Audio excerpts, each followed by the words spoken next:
প্রিয় বন্ধুরা, দাঁড়িয়ে রয়েছি চট্টগ্রাম টানেলে এবং যে টানেলে প্রতি বছরই কিন্তু হওয়ার পর থেকে শুধু লস আর লস হয়। তা আসলে আমাদের বুঝে আসে না কেন এখনো মোটরসাইকেল চলতে দেয় না, কিন্তু তারপরে একটু কথা বলার চেষ্টা করতেছি। একটু দিকে আসো ভাই, মোটরসাইকেল কি দিক দিয়ে যাওয়া যাবে? যাইতে দেয় না।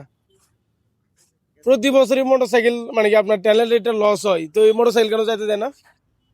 মোটরসাইকেল যাইতে দেয় না, এটা তো চ্যানেল কর্তৃপক্ষ আরো। আচ্ছা, আর এমনি বাস কত টাকা নেবে? বাসে 50 টাকা, বাস 50, আর প্রাইভেট কার? প্রাইভেটকে 100 টাকা। প্রাইভেট কার 100, মানে শুধু যেতে। আর এমনি মোটরসাইকেল কি আপনি মানে কি কি? শুনেন, আপনি কিভাবে বলবেন চ্যানেল লস?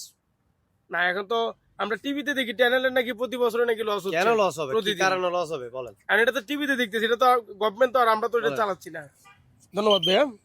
তো আসলে মোটরসাইকেল যেতে দেয় না। আর এটা হলো চট্টগ্রামের সেই কর্ণফুলী ট্যানেল, আগে নাম ছিল বঙ্গবন্ধু ট্যানেল, কিন্তু এখন এটা হয়েছে আপনার নদীর নামে কর্ণফুলী ট্যানেল। এবং শুধু এখানে প্রাইভেট কার, বাস এবং কভার ভ্যান এগুলো চলতে পারে। মোটরসাইকেল, রিক্সা কি কি নিষেধ আছে একটু দেখো তো। মোটরসাইকেল নিষেধ এবং গরুর গাড়ি, রিক্সা, সাইকেল এগুলো নিষেধ। অতএব যদি কখনো টানেলের উদ্দেশ্যে আসতে চান, আসলে কিন্তু আপনার বাইকটা এখানে রেখে যাওয়া লাগবে, এছাড়া কোনো উপায় নেই। আসো।